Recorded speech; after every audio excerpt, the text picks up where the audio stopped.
Oke, buat teman-teman baru aja upgrade atau ganti ke Samsung S26 Ultra, video ini bakal pas banget buat kalian. Karena kali ini gue mau share beberapa settings di S26 Ultra yang menurut gue perlu kalian ubah dari bawaan defaultnya. Seperti yang kita tahu, di S26 Ultra ini punya banyak fitur yang bagus. Tapi sayang banget kalau kita nggak maksimalin fitur-fiturnya dengan pakai setting yang bener. Tenang aja, kali ini gue akan share step by stepnya juga supaya teman-teman bisa ikutin dan bisa paham. Mungkin pertama-tama biar sama, S26 Ultra yang gue pakai saat ini udah menggunakan One UI 8.5. Yang harusnya S26 Ultra kalian juga udah menggunakan One UI 8.5. So, langsung aja siapin S26 Ultra kalian dan kita ke aplikasi settings. Oke, untuk di bagian pertama, gue mau ajak teman-teman buat atur pengaturan notifikasi di S26 Ultra. Jadi kita langsung aja ke setting notifikasi, terus ke bagian notification pop-up style. Nah, di bagian ini, teman-teman bisa pilih tampilannya mau yang ringkas aja, yang brief, atau yang lebih detail juga bisa. Kalau gue pribadi, gue lebih pilih tampilan yang brief aja supaya isi notifikasinya nggak perlu ditampilkan terlalu panjang. Tapi yang versi singkat aja, dan nanti kalau memang mau lihat isi notifikasinya apa, itu nanti baru gue baca. Terus masih di bagian notifikasi, gue juga mau ajak kalian lihat setting hide content while locked yang ini. Nah, kalau yang di bagian ini secara default sudah diatur supaya pas di lock screen pun isi notifikasinya bisa kelihatan. Tapi gue saranin pakai yang hide when locked aja, supaya orang lain nggak bisa lihat isi notifikasi HP kalian dari lock screen. Tapi yang bisa kelihatan atau nggak dari lock screen ini cuma berlaku kalau tampilan notifikasi di lock screen-nya yang cards ini ya. Kalau icon atau dot ini nggak akan ngaruh karena memang nggak kelihatan isi notifikasinya. Kalau gue pribadi sih cuma pakai yang icon saja di lock screen buat lihat ada notifikasi dari aplikasi apa, tapi nggak perlu ada highlight atau pop-up notifikasinya. Sedangkan kalau di status bar pas HP-nya lagi di unlock, gue pakainya yang dot ini. Jadi cuma ada titik seperti ini yang menandakan lagi ada notifikasi nih. Kenapa gue pilih yang dot? Supaya tampilan layarnya ini jadi kelihatan clean, kelihatan bersih, nggak rame banget gitu di bagian pojok kiri atas. Kalau pakai yang icons di status bar, kadang pas notifikasinya lagi banyak di pojok kiri atas tuh jadi ramai banget icon aplikasinya. Tapi kalau yang dot itu tetap kelihatan simple, tapi tetap bisa tahu kalau lagi ada notifikasi yang masuk. Nah, buat teman-teman yang mungkin belum tahu, kalian bisa atur notifikasi apa yang bisa masuk ke HP kalian dari satu aplikasi lewat settings di S26 Ultra. Jadi masih di bagian notifikasi, teman-teman langsung ke setting notifikasi aja, terus kalian bisa ke bagian advanced settings, lalu nyalain yang manage notification categories for each app. Nah, kita pakai contoh misalnya aplikasi Instagram. Teman-teman tinggal tekan dan tahan icon aplikasinya, terus klik yang tanda seru ini, lalu ke bagian notifications. Nah, kalau setting tadi udah dinyalain, ada pengaturan lebih lanjut nih, yang namanya notification categories ini.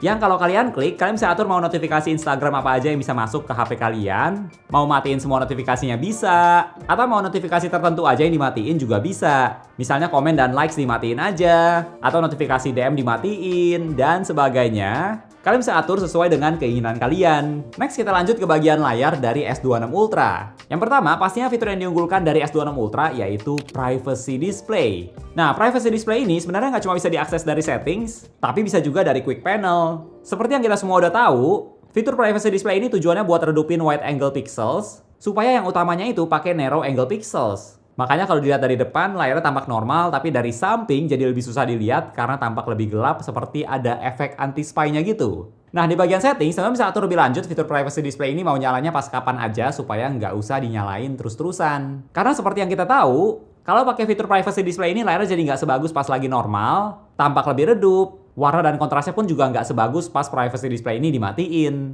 Makanya teman-teman bisa atur privacy display ini cuma nyala buat aplikasi tertentu aja, kalian bisa pilih. Kalau gue pribadi saranin pakai aja ke aplikasi banking, WhatsApp, aplikasi yang di dalamnya bisa ada informasi penting lah, supaya orang lain nggak bisa gampang lihat. Terus nggak cuma buat aplikasi aja, teman-teman juga bisa atur supaya privacy display ini aktif pas kalian lagi ketik password, PIN, atau pattern pas di lock screen atau secure folder.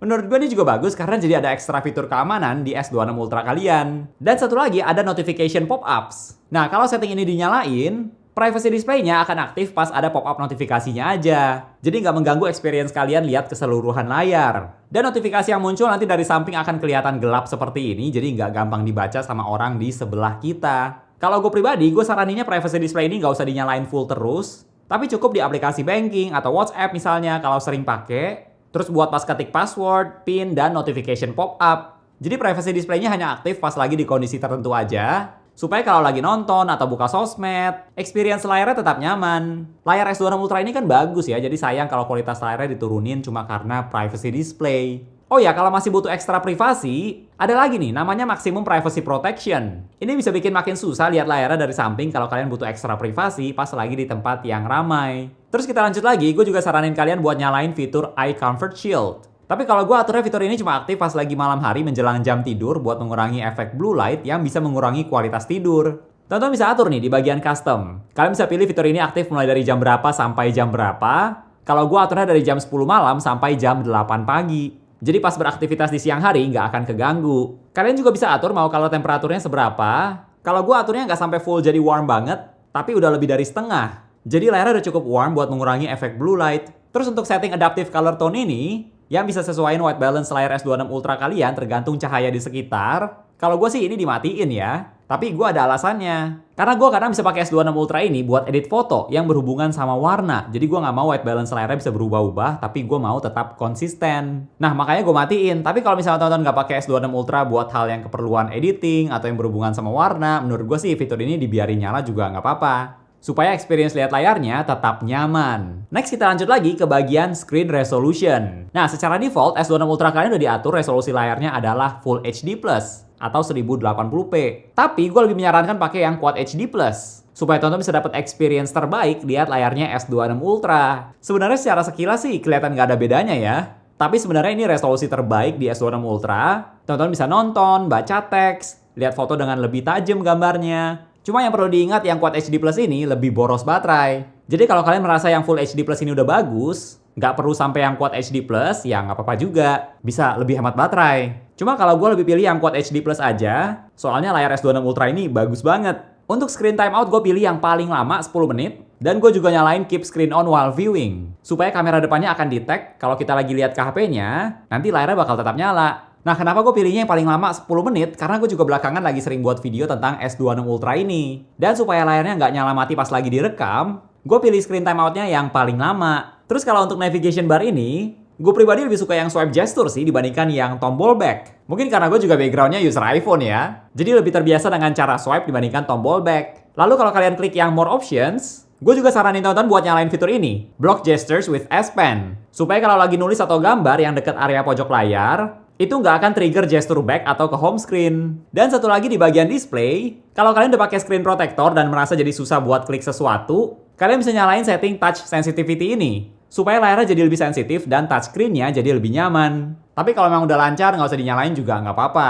Next, ini supaya experience kalian lihat layar S26 Ultra tetap nyaman, kalau misalnya lagi nonton terus ada lampu yang kedap-kedip kayak gini kan bisa agak mengganggu nih. Nah, dengan setting dim strobing yang ada di setting accessibility, vision enhancement, yang ini nih, kalian bisa bikin pas ada tampilan kedap-kedip kayak gitu, tampilannya jadi nggak terlalu silau. Jadi bisa agak diredupin seperti ini. Ini sebelum pakai fitur dim strobing dan ini setelah dim strobing. Terus kalau teman-teman ke setting advanced features, terus ke yang motion and gestures, gue juga saranin kalian buat nyalain fitur lift to wake. Supaya setiap kali angkat HP-nya, nanti layarnya akan langsung ready buat kalian unlock. Ini menurut gue lebih gampang sih, jadi nggak harus ketuk layarnya dulu atau klik tombol side button. Tapi pas diangkat langsung nyala dan tinggal di unlock aja. Next, buat teman-teman baru aja update OS One UI 8.5 yang versi build belakangnya 1AZCF, akhirnya udah bisa kirim file kayak pakai AirDrop dari Samsung ke iPhone tanpa perlu pakai aplikasi tambahan. Jadi misalnya mau kirim foto, tinggal klik share, terus pilih yang quick share, terus pastiin AirDrop-nya aktif dan bisa terbaca sama semua device. Lalu nanti iPhone-nya akan muncul di quick share dan tinggal kalian share aja. Buat pakai fitur ini, sayangnya pas video ini dibuat masih fitur yang eksklusif banget buat tipe S26 series aja. Jadi yang Samsung lain mungkin ke depan bakal bisa juga ya, tapi untuk saat ini masih yang eksklusif buat S26 series aja. Kalau device teman-teman bagian dari S26 series, kalian tinggal ke setting quick share aja dan pastiin fitur share with Apple devices ini udah dinyalain. Kalau udah nyala, kalian udah bisa kirim file ke iPhone mirip kayak AirDrop yang menurut gue ini fitur yang bagus banget. Lalu di bagian home screen ini juga ada beberapa setting yang menurut gue wajib banget kalian ganti. Yang pertama, kalau teman-teman udah atur home screen HP kalian mungkin biar estetik, kalian bisa nyalain fitur yang namanya Lock Home Screen Layout. Supaya setiap item yang ada di home screen posisinya nggak bisa berubah, termasuk ketika teman-teman mungkin nggak sengaja kepencet, home screen-nya bakal tetap aman karena udah di lock. Terus gue juga saranin teman-teman buat nyalain setting swipe down for notification panel ini, supaya nanti setiap mau buka notification panel, kalian nggak harus swipe dari pojok kiri atas, tapi bisa dari mana aja pas lagi di home screen seperti ini.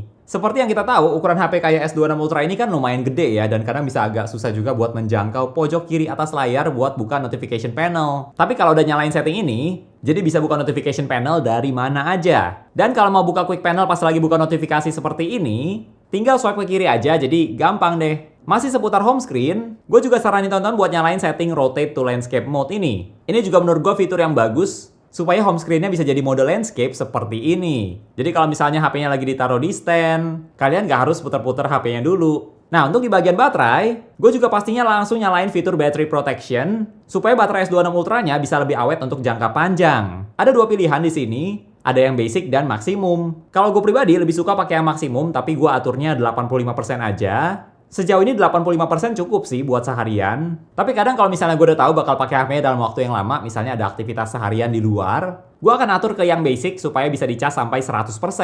Tapi buat sehari-hari sih lebih sering yang maksimum 85% aja. Oh ya, buat teman-teman yang sering cas HP kalian sambil ditinggal tidur, kalian juga bisa pakai fitur yang ini nih, yang basic dan nyalain fitur sleep time protection. Jadi HP kalian akan pelajarin rutinitas kalian tidur, atau misalnya pas malam hari kalian udah dalam waktu yang lama nih, udah nggak pakai HP-nya lagi, nanti casnya cuma sampai 80% aja sepanjang malam. Dan pas paginya menjelang beraktivitas itu baru sampai 100%. Next kita lanjut ke pengaturan yang berhubungan sama audio, mau itu buat nonton atau dengerin lagu. Yang pertama, buat teman-teman yang mau upgrade kualitas speaker di S26 Ultra supaya musik yang kalian dengerin bisa lebih full, lebih bulat suaranya, kalian bisa ke setting sound and vibration, terus ke bagian sound quality and effects. Pas di sini, kalian nyalain yang Dolby Atmos. Teman-teman juga bisa pilih nih mau preset yang mana. Ada yang auto, movie, music, atau voice. Kalau buat dengerin lagu sih menurut gue yang music udah oke banget. Dan lumayan terasa sih bedanya sama pas fitur Dolby Atmos ini dimatiin.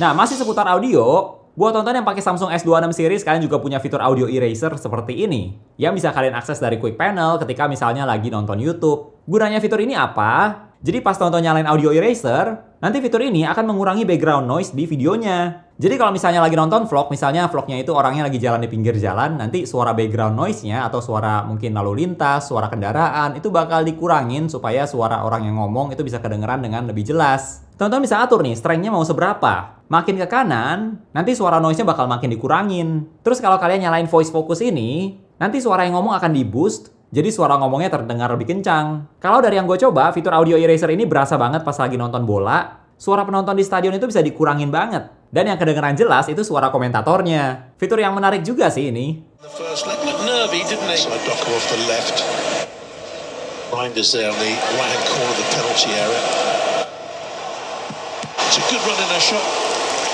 Next kita lanjut ke bagian kamera. Nah, untuk pengaturan kamera, yang pertama gue langsung nyalain High Efficiency Pictures. Supaya foto yang diambil ukuran filenya bisa lebih kecil, tapi kualitasnya tetap bagus. Ini contoh yang format High Efficiency atau HEIC.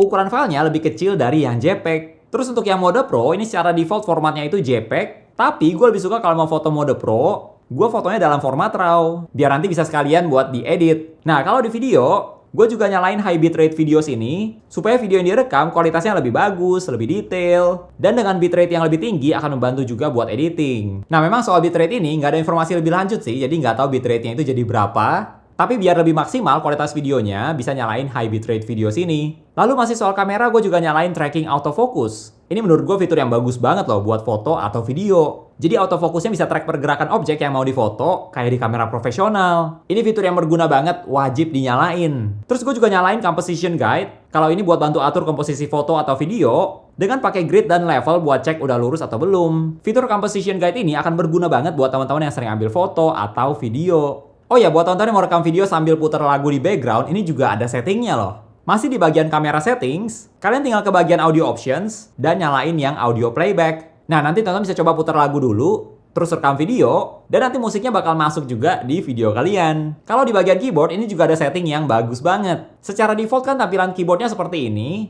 Kalau mau buka simbol, kalian harus klik bagian yang ini. Tapi teman-teman bisa ubah jadi kayak gini juga loh. Jadi simbolnya bisa langsung kelihatan, ada tanda tanya, tanda seru, dan sebagainya. Dan buat ketiknya tinggal ditekan dan tahan aja seperti ini. Jadi bisa lebih gampang buat ketik simbol di keyboard. Nah, kalau mau ada simbol di atas huruf seperti ini, teman-teman tinggal cari aja di settings, namanya alternative characters. Dan tinggal dinyalain aja deh. Nanti keyboardnya jadi kayak gini. Terus buat teman-teman yang sering pakai HP satu tangan seperti ini dan kadang merasa ukuran HP-nya ini kayaknya kegedean ya, terutama kayak S26 Ultra, kalian bisa pakai mode satu tangan atau one-handed mode yang ada di setting. Jadi supaya lebih gampang pakai HP satu tangan, kalian bisa pakai one-handed mode. Tinggal swipe ke bawah aja di bagian bawah layar seperti ini. Dan kalau mau balikin lagi, caranya juga sama, tinggal swipe ke bawah sekali lagi aja. So itu dia beberapa settings S26 Ultra yang menurut gue perlu diubah dari bawaan defaultnya. Teman-teman nggak harus ikutin sama persis semua setting ini sih. Tapi gue sangat mendorong kalian cobain sendiri fitur-fiturnya supaya kalian juga bisa tahu setting yang mana nih yang paling pas buat kalian. Kalau menurut teman-teman setting apa nih yang wajib banget buat diubah di S26 Ultra dari bawaan defaultnya?